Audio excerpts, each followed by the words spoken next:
All right. So we have been studying the intertestamental period in the past couple of weeks. The last two sessions, we primarily looked at uh, a period that is covering a quite number of years. In fact, we saw periods that were very favorable to the Jews. We saw periods when it was it was really difficult for them, that they even questioned a lot of their understanding. And also we see how through the Greek period and all, their influences also started coming in, language being changed. We saw how in a pure Hebrew culture, how Greek culture began to penetrate in between. We saw how in the language aspect, Aramaic came into being. So we have been seeing changes. We have been seeing some sort of a transmission to another setting altogether, is what we have been able to see. So where we stopped last week is at the point where the Seleucid empire or dynasty had taken up the power. So this is a setting where, as we looked at last time, just to make us remember where we stopped, this was a period of time when the Seleucids and the Antiochus III had extended a lot of favors to the Jews, and they were feeling more secure. However, because of his interest in expanding the territory, he went on to an aspect of going and war against certain countries, and that resulted in a Roman invasion to them. And through that, we see how they had to come up with a treaty because they couldn't stand up to the Roman Empire, and they had to pay heavy war compensation. So from this setting, we'll be able to see how Roman government also plays indirect roles in a lot of changes that is happening. Next week, we'll be purely looking at the Roman government and the various aspects that came from them. So in one of these settings, we see how Antiochus III is killed, and then we know how Antiochus IV, whom we called as Antiochus IV Epiphanes, comes into the power. So now we have to understand that though he was a son of Antiochus III, he was the third son, not the firstborn, and was not supposed to be on the throne. And also, he had in his childhood itself, just the war that I was talking about with the initial war with the Romans, with the Roman Republic, we see how they had taken them. They had taken a lot of people from the Seleucid Empire and so on to their nation. So we see how alongside with the annual massive fine and the tax, or whatever you can call it, that they had to pay to them, to the Rome, they also took some people as hostages with them. And one such person was this young Antiochus IV. Now, one of the things that happened over there at Rome is, now, even because he was the Antiochus III's son, and he had good recognition over there, and he had a Roman upbringing, he had a highest class of Roman upbringing. He was well educated and was given ample resources, and he was, in fact, it is told by historians that he was put in par with the greatest intellectuals at that point of time. So this was the background of Antiochus IV Epiphanes, whom we know. So he had befriended many of these young Roman aristocrats, and he knew how it had to be handled, and he felt, or he had a great love towards this Hellenism, the great idea of Hellenism. And as we looked at in the previous week, Hellenism is more of the spreading of Greek ideas and the spreading of Greek culture and so on. So that's when Seleucus was succeeded in 175 BC by his brother Antiochus IV. And so he had been in hostage in Rome since 189 BC. But the struggle was when he came into the power, he had this sort of difficulty with the people, with the Jews from the start itself.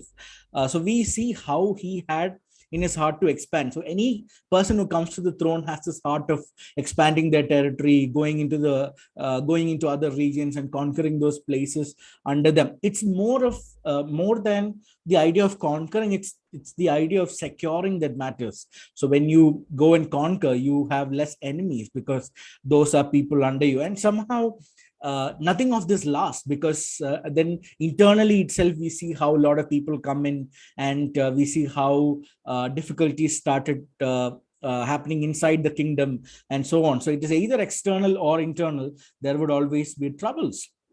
So here is Antiochus, who wanted to control his surroundings, and especially the Ptolemy's areas and so on. So he wanted to go and war against them, and we see how the Roman Republic had supported the Ptolemies at this point of time, and because of that, he had to withdraw his forces and he had to return from Egypt. So this was the scenario that really took it. And when he was coming back from Egypt and back into Syria, we see how Antiochus went into Jews, who was one of his subjects. Actually, he had the authority over them, and we see how he slowly started rebelling against them and so on. So there has been a lot of things, and as I told you, this is history, and we are only taking what is necessary for us, and also maybe some interesting facts that will give us some interest towards the study.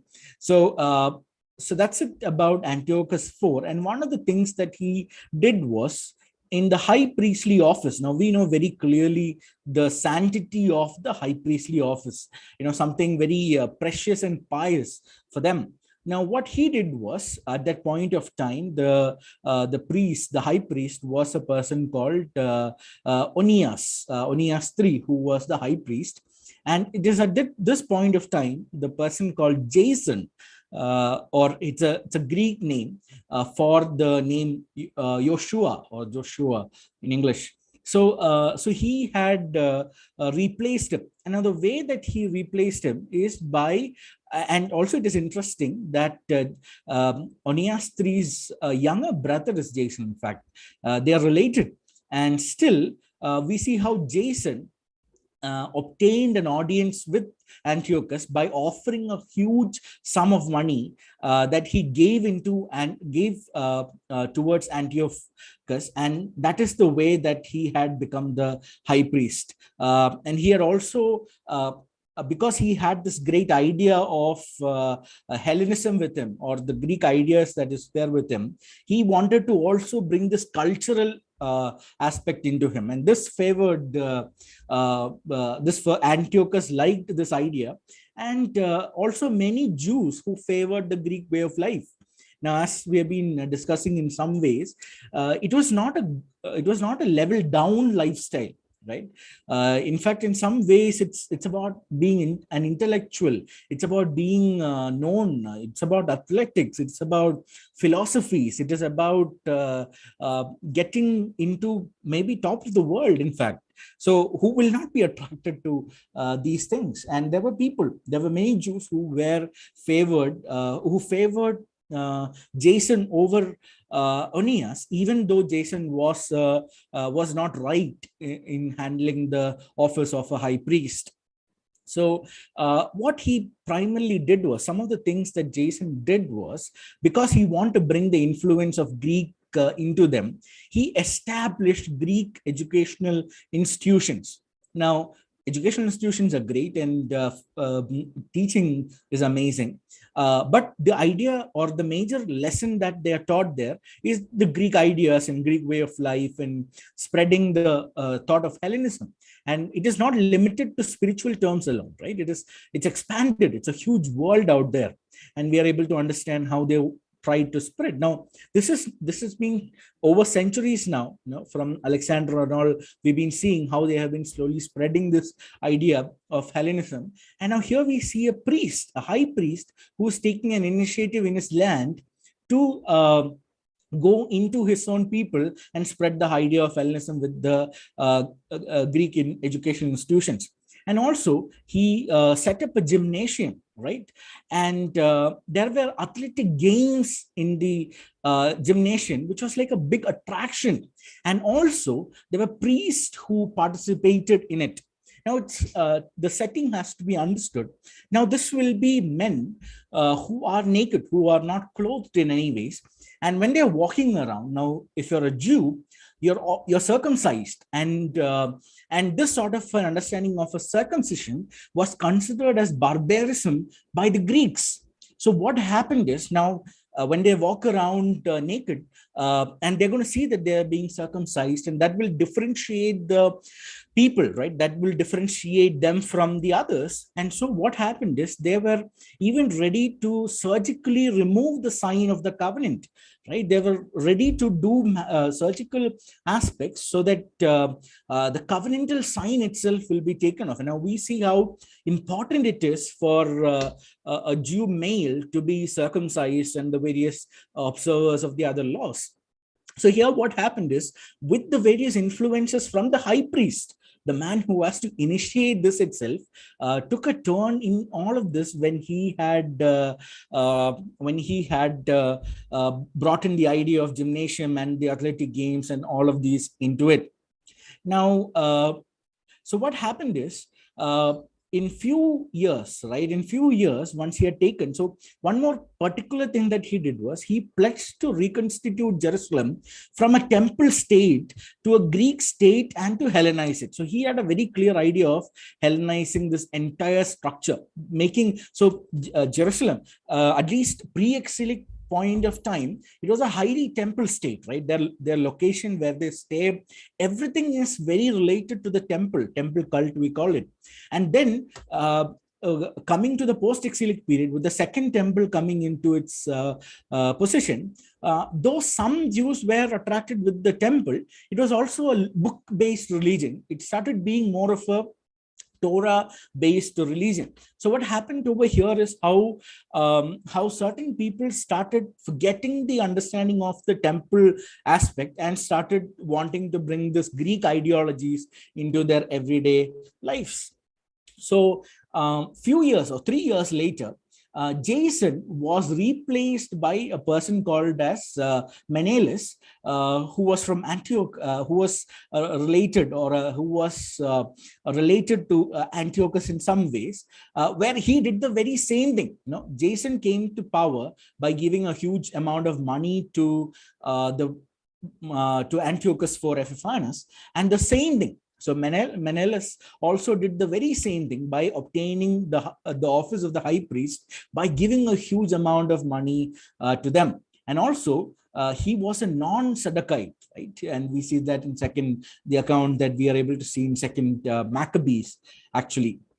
So he also started attaining. So now here we see a threat itself, right? Because the office of the high priest, which was like a very strong aspect of their nationality as well as a spiritual well-being, is now in the way of purchasing. It is in the way of who has the money and who wants to be, they can be. It became in such sort of, and it is not like a one-time payment. Now they have to keep paying it, and now we'll see how he paid off the amount that he had to pay and so on. So in a lot of ways, this it became like a political football. The office of the high priest became like a political football, and people couldn't take it. Zealous Jews could never take this aspect anymore. And now, simple thing, what happened here is, he was unable to pay the promised money to Antiochus. He had to pay the amount every week, but they were not able to pay this promised amount every time. And so what happened was, when the king was away, Menelaus actually, what he did was, Antiochus had a minister called Andronicus, and he had bribed him with gold vessels from the temple. So not just that he conquered the office of the high priest by giving money, but also what happened is, he took vessels, gold vessels. And now we know about the idea of consecration in the temple, right? One set apart for the temple, it remained consecrated for the temple. It is supposed to be not used at any other settings. It is only for the temple, for the purpose it has been called for. Right, and we know how in the temple each and every specification was given by God. Though it was David who had the heart to build the temple for God, right, a dwelling place in that idea for God. But then we see how God specified every aspect. Now, here what happened is people now, Malenus and other people started taking this consecrated elements and started using it there for political reasons.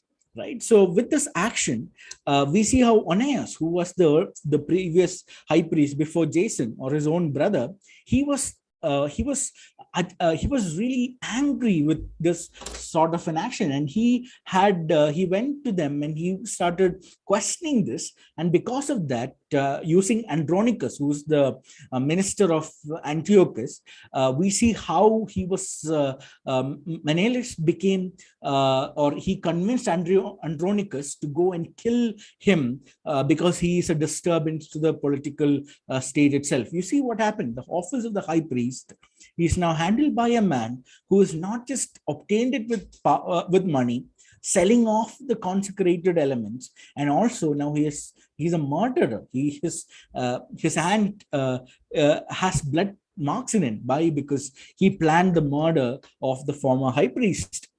Now, Antiochus kind of understood what was happening, and he came and he killed Andronicus. But Menelaus had no sort of charge against him, and he continued being in this in the way that he was.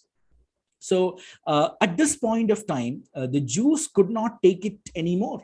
So that is when the Jewish opposition started rising against the policies and practices of Melanus, because they couldn't take this sort of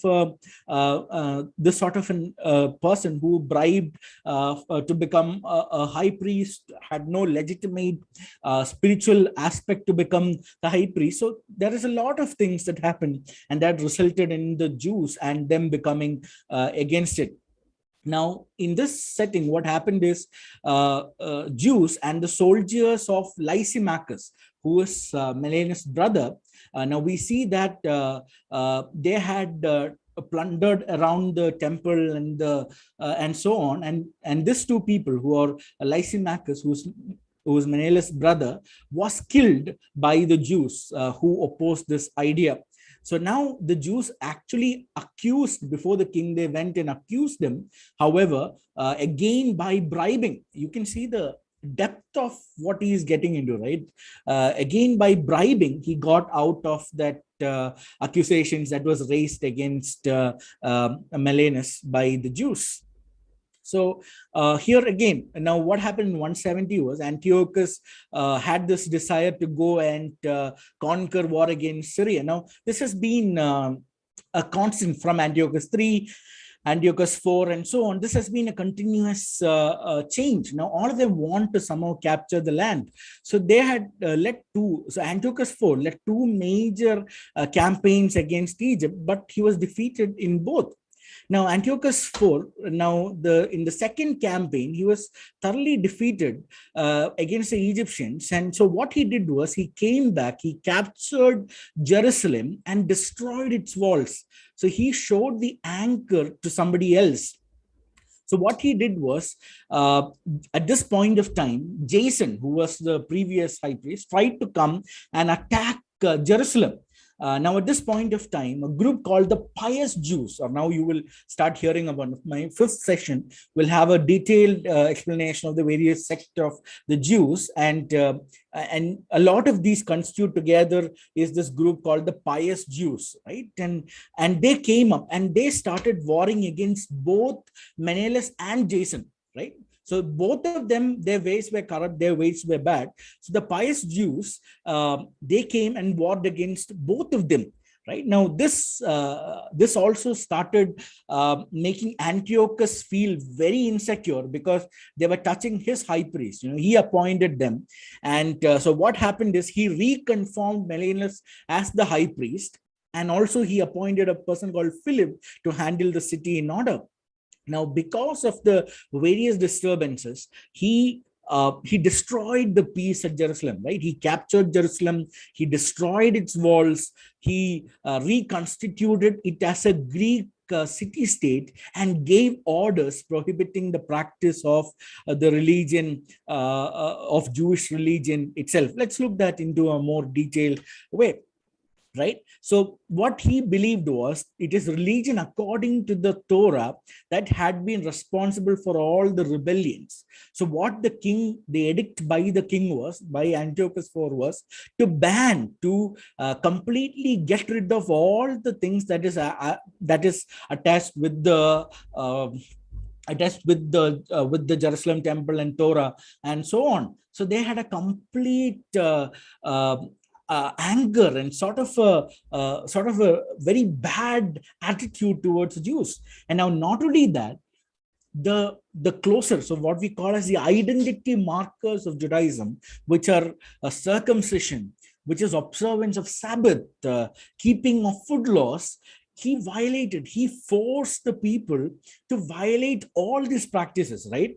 So all this were forbidden.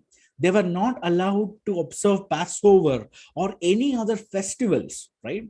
So Sabbath was forbidden, circumcision was forbidden, celebration of festivals was forbidden. Copies of Torah were burned at this point of time, right? And this is one of the reasons why we see a good number, which will come into, a good number of Jews who were very pious. They went and hid a lot of the Old Testament copies, right, into various caves, which we discovered in the 1948 and so on. And that comes around this period, may not be exactly this period, but around this Maccabean period, we are able to find all these aspects. Now, not just stopping the Jews, but what he did was a polytheistic religion was introduced in the Jerusalem temple.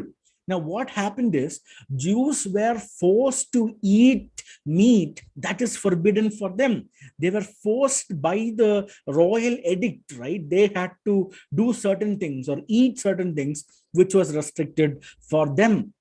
Now, on the 15th, this is probably the most hurtful, and this is probably the most bad thing that probably have happened over there, was on the 15th day of Kislev, which is probably in December in 167 BC. The desolating sacrifices, right? Or there was an offering of a pig in the temple, right? And this was considered as heinous, and it can never happen, right? Because there are very clear ways of observance of sacrifice and the way that it has to be. So here we see a desolating sacrilege that happens over there. And also an idolatrous structure was erected upon the sacrificial altar. Now, not just that they started sacrificing pigs and so on, but also an altar, right? And we clearly know what the Ten Commandments is all about, which are like the basis of life, right? No idols, no images that can represent God in any ways. And that's why here we see how altars being set up for the pagan gods is like it will be like the worst things that can ever happen to them.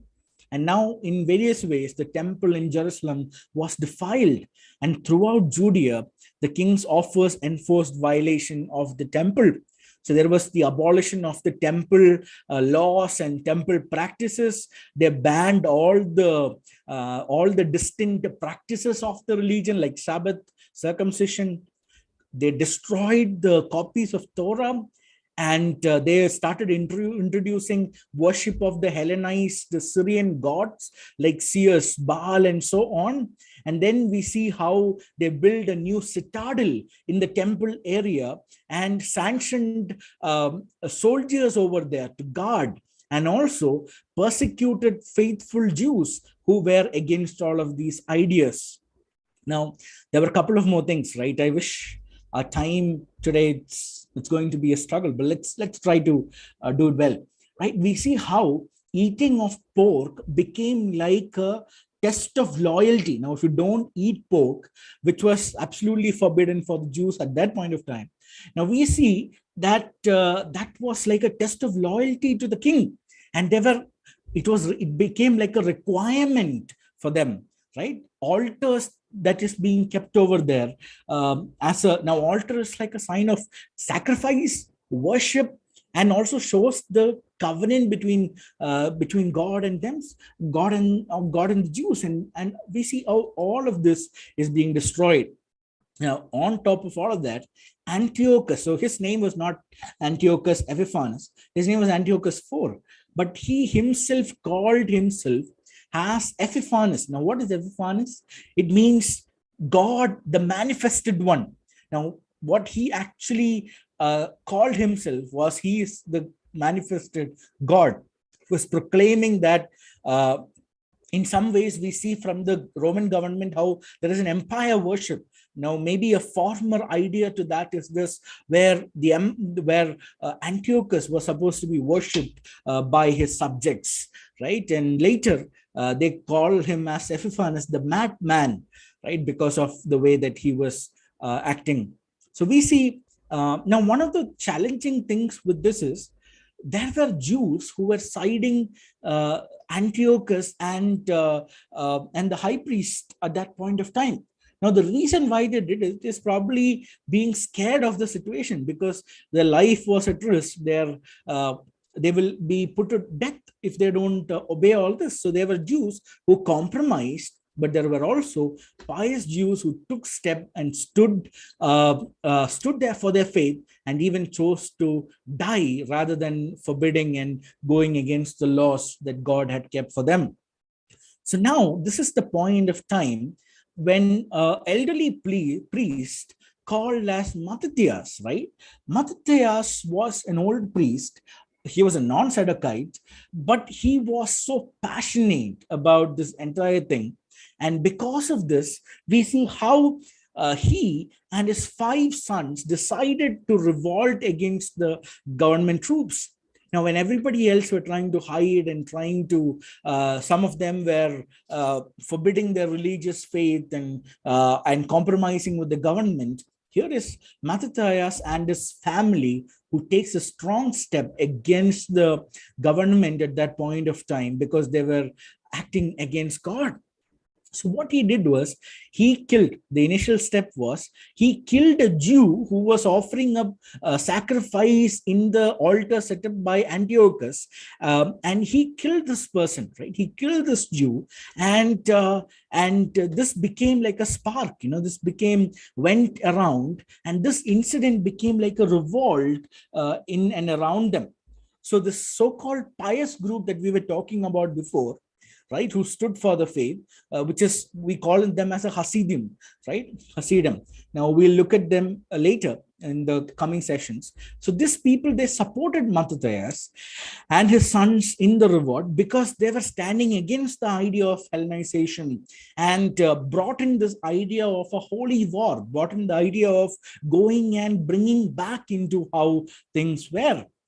So what happened is they not only went and destroyed the empire, but they also killed the Jews who compromised, right? They even went and attacked the Jews who had favoritism towards the Greek influences. So here we see, in some ways, the Hasmonean family, or the Mattathias and his sons becoming victorious and reconstituting the temple in many ways. And this is the point of time what we celebrate, or what the Jews used to celebrate, and even Jesus celebrated, as the festival of Feast of Dedication, or the festival of lights, or in Hebrew we call it the Hanukkah, right? And we see Jesus observing this in John chapter 10 verses 22 to 23. Now, I thought of bringing something interesting here. Now, if you know, menorah is something that was initiated by God, which is a 7-candle holder. It was used in the Temple of Jerusalem as a symbol of Judaism and an emblem of Israel, right? So this was part of the temple worship from the Jerusalem temple itself. But Hanukkah, right? Hanukkah, right? So there are 2 different lampstands here. And Hanukkah is, some of them call it as synonyms, but Hanukkah is a 9 lampstand. You see how there are 8 days when they observe this. So one for each night of Hanukkah, and an extra one for the light for the one for others that we are able to see. So this is what they observe. Now, if you want to read up more about the festival of Hanukkah, please go up and read more. They have a lot of interesting things that they do during these days and so on. It's mainly lighting of these candles and observing them, and remembering them of their victory from the hands of Antiochus Epiphanes. So now we'll come back to the Hasmonean family, right? So what happened is Mattathias was killed, or he died, and Judas, his son, took the leadership of the revolt. Now his name is what we call, so usually people call this period as the Maccabean period, and the reason why is because they took this name after him, Judas Maccabeus. Now Maccabeus just means a hammer-like one, somebody who has the power to go and do things and get things done, a hammer-like one, right? And in fact, the entire family line started being known as the Maccabees itself. So Antiochus IV at this point of time was fighting against, I don't know if you remember about Parthians in the east. So he was fighting over there, and here Judas actually went and recaptured Jerusalem, right? Much more than what his father did. He recaptured Jerusalem, and except for the area of citadel that was established, and he re-established the worship of Yahweh, which was prescribed according to the law. So they, in fact, this is the entire understanding of rededicating the temple, right? Reconstructed a new altar and resumed to the daily burnt offerings. They drove off all what the pagan culture brought into the temple and tried to bring back how it was before. Now, at this point of time, there were many Jews who were satisfied with this, because they saw, especially this group of Hasidims, right, the pious ones, and they were so happy. And the Hasidims had Pharisees and various other religious groups who were so pious about their religion under them. That's why I keep saying, we should never look down on Pharisees. Yes, the Gospels portrays them in a particular way, but Pharisees have amazing history that comes as a background to them, and their theology is in fact is amazing. And we look at that in the 5th session when we look at the sects at Palestine at the time of Jesus. So Hasidims, they were really excited and they were happy about what was happening, at least the religious freedom that they had got. Now, Antiochus, at this point of time, it was Alcimus who was actually installed by the Syrians, and they considered. So here we see that he was an Aaronic descendant, and because of that, the Jews, or they were happy. The Jews were okay in having Alcimus as the high priest at that point of time.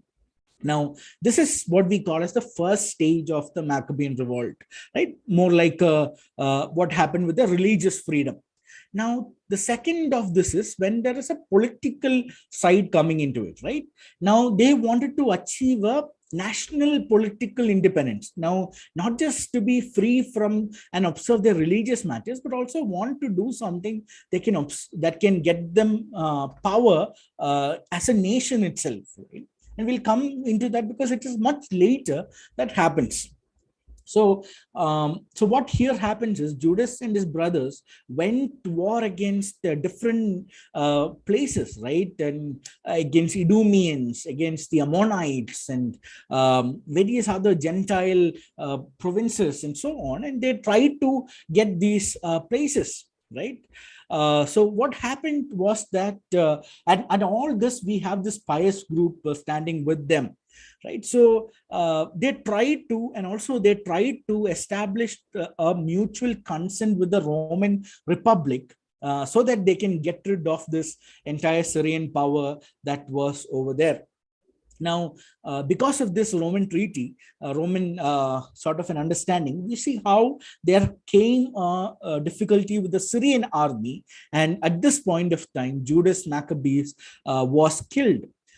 Judas Maccabees was killed in 160 BCE. Now, Jonathan, who was Judas' brother, became the leader of this group. And in fact, he became the leader of this entire political movement. Now, for 17 long years, right, Jonathan, now, if I don't know if you can remember these names, but it's going to be interesting because we see Mattathias, his sons, how they slowly, Judas and now Jonathan, right, how they slowly take up this power. And for 17 years, he led various military battles, right? He went into Syrian kings and battled against them. And in fact, they consolidated and they became a good political power or a military power to a lot of extent. And also, they had won large areas at this point of time. So at this point of time, in 160 BC, is when Alchemist, right, the appointed priest, passes away. Now, at this point of time, they would not have another high priest. So what he did was Jonathan took up the position of the high priest also. Now, do you see how both the possession of the king or the political power and the office of the high priest coming into one person? So this was also, in fact, by the people itself. They said until a prophet. Now, it was always a prophetic voice that led them, right? We see the prophets that were there with them in through the exiles.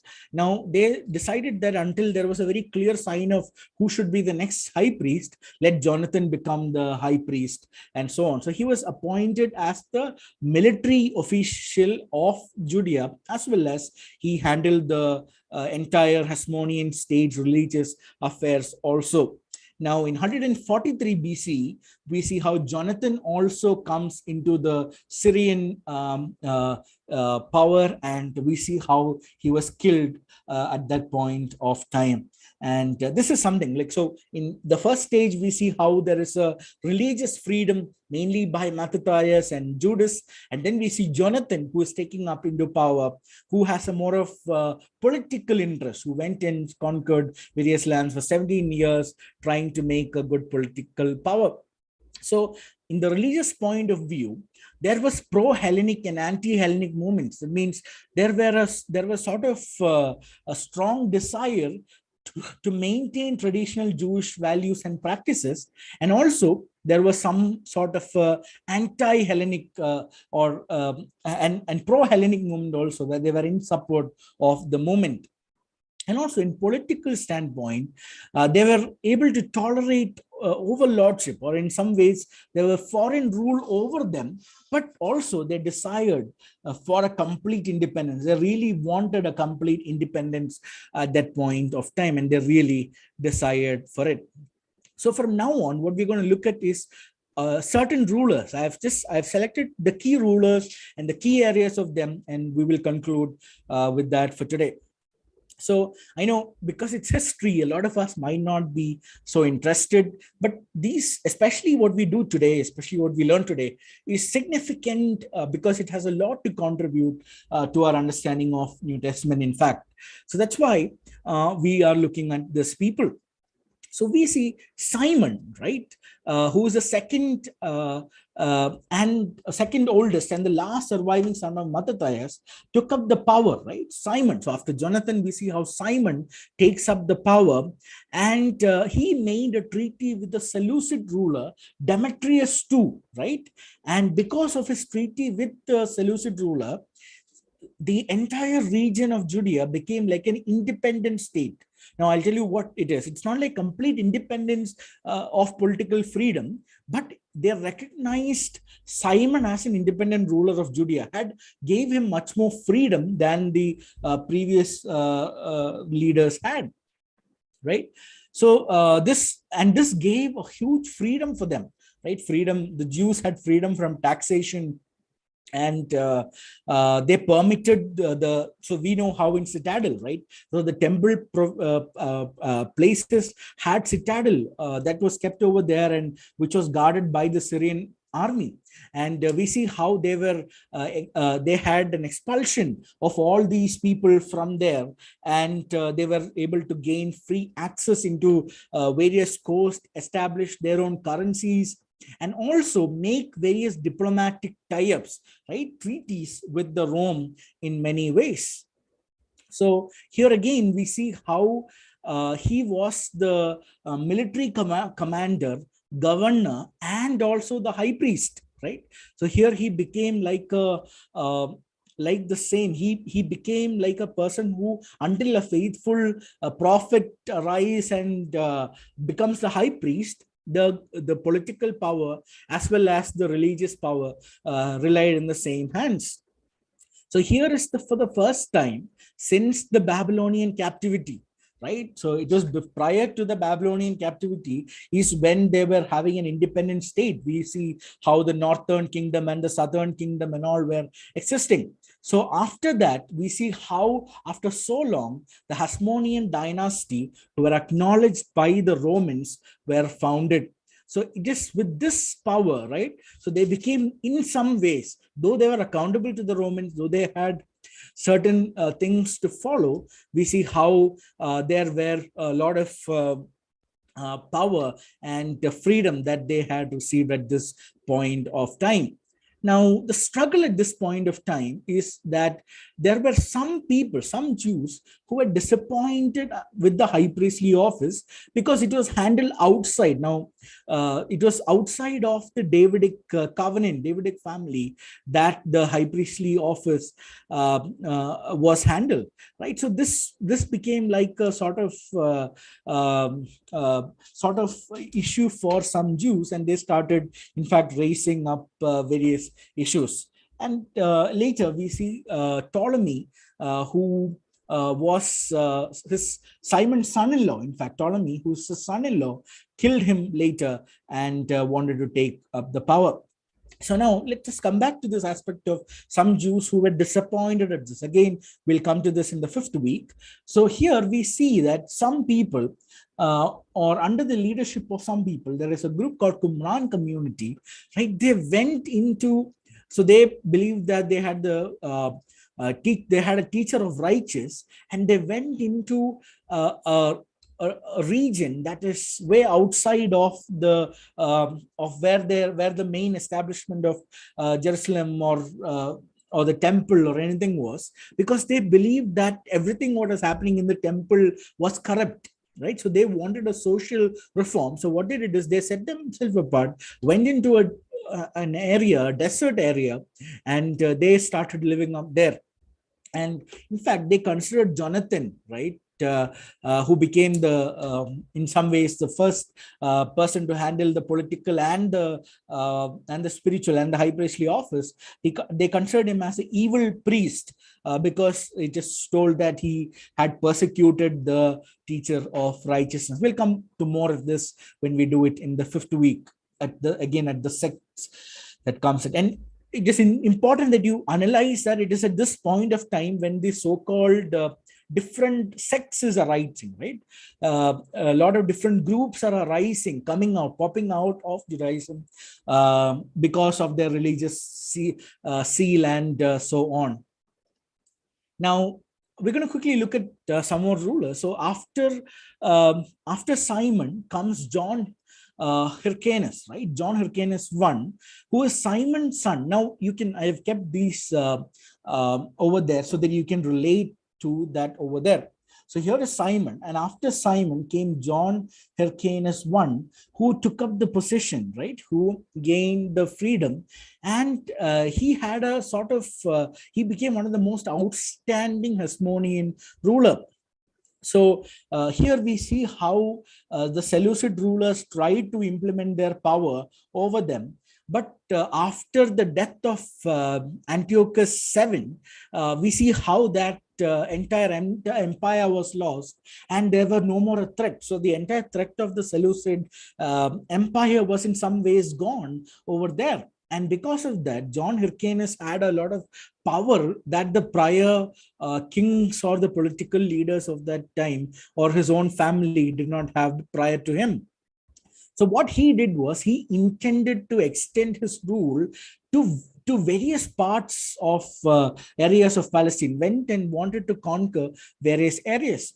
Another thing that he did was, now we know how, this also will, I'm sorry, I'm connecting a lot of things to the fifth session, because we are going to look at how John Hyrcanus went and destroyed the temple at Mount Gerizim and subdued the Samaritans, right?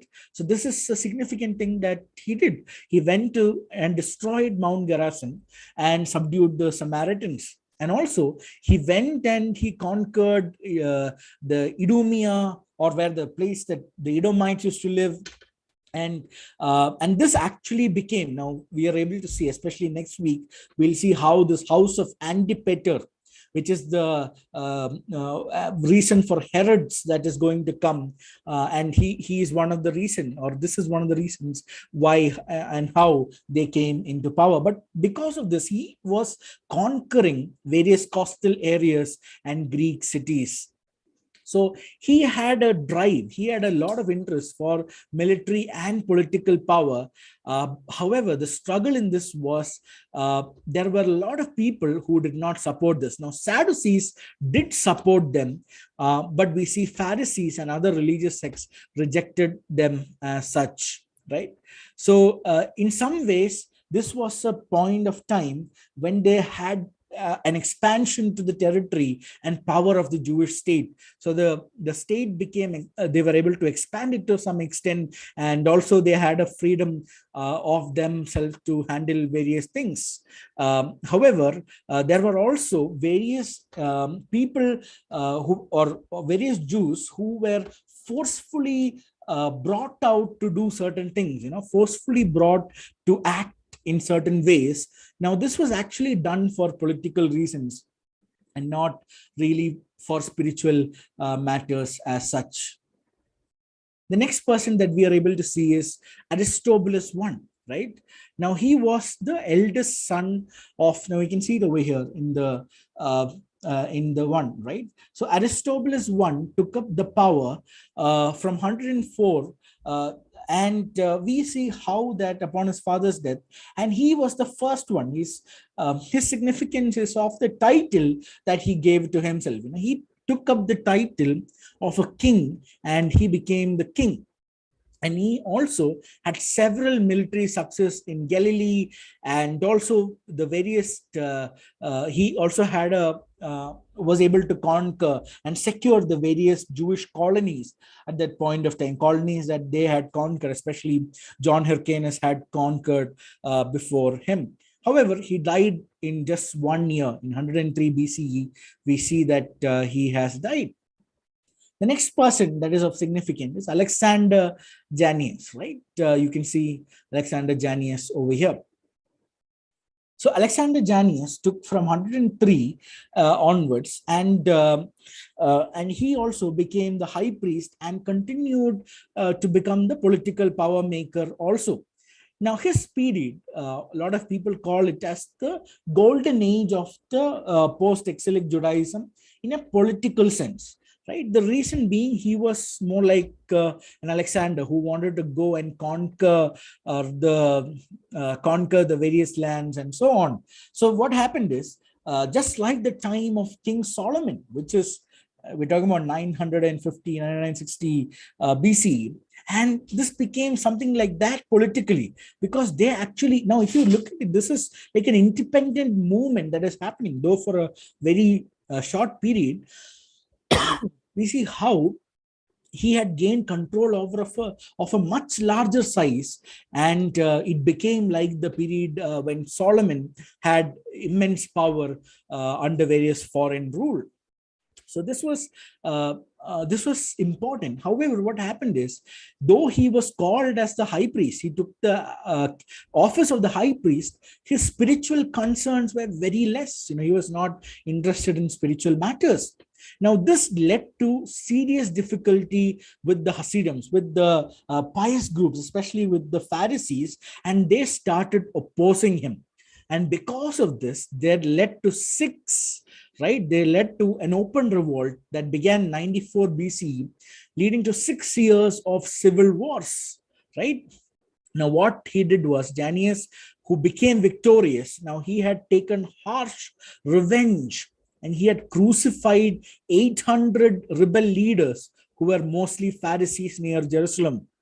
And also, he killed more than 50,000 people in the 6 years that he was in the power. So do you see how from a very spiritual, very zealous for the temple, zealous for the religion, this became a very political movement when they had all the absolute freedom and they were just conquering and missed the mark what had to be focused on. The next person that we look at is Alexandra Salome, right?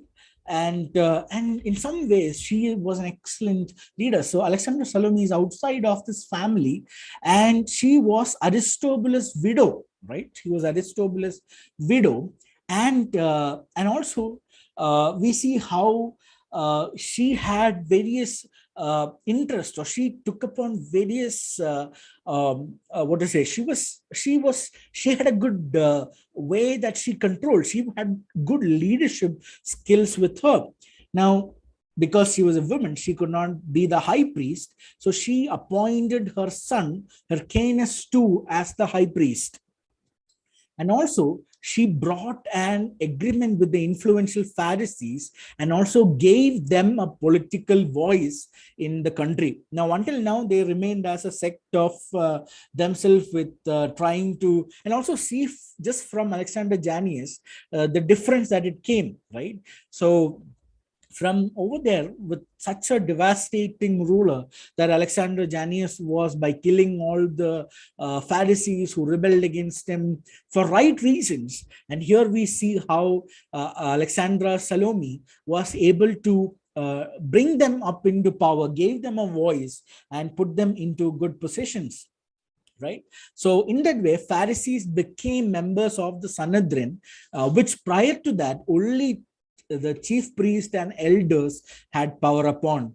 So because of that, they began having power and influences. Now, one of the reasons why we see them in temple court regions in the Gospels is because of this, because they were given power by Alexandra Salome at this point of time in her rule. Now, then comes again a difficult period, because here we see the Hyrcanus too versus Aristobulus too. They started having a rivalry. So this happened after after Alexandra's death, where here is Hyrcanus too, who was forced by his younger brother Aristobulus too, and they started having control again, or they started wanting to have the power, wanting to have the control. They started having war against each other. And so they started forming alliance with various other places, like what we talked about, Antipater, the house of Idumea, and so on. And also, both sides looked for help from the Roman general. Roman Empire. And this is the period of time when the Roman Empire, Pompey, right, he comes into the picture, and they went. So Hyrcanus and majority of these people, they had probably did not think what was happening, but they really opened the door for Roman Empire to take into the full power of the freedom, right? They were just giving a direct open gate to the Roman government to walk in and take the freedom that they had and to exercise that freedom. So this rivalry between these brothers resulted in the Roman government coming into them. And so the Jews lost all their territory except for Judea, Galilee, Perea, and Idumea, right? And also there was a heavy price that they have to pay for all of these reasons. Now, what happened here was Aristobulus too was taken as a prisoner, but then we see how Hyrcanus too, who was already in the high priestly office, was reinstated. But here we see that the Jewish national independence was getting over. The Hasmonean rule that started with such a zealous for God's reign through his people has ended over there. And that we see the turn of an entire political era. Next week, we will primarily look at from 63 BC, from Pompey, how it all again restarted. Before we conclude, I have quick 4 points on the major developments during this point of time. Significant things, a lot of things happened.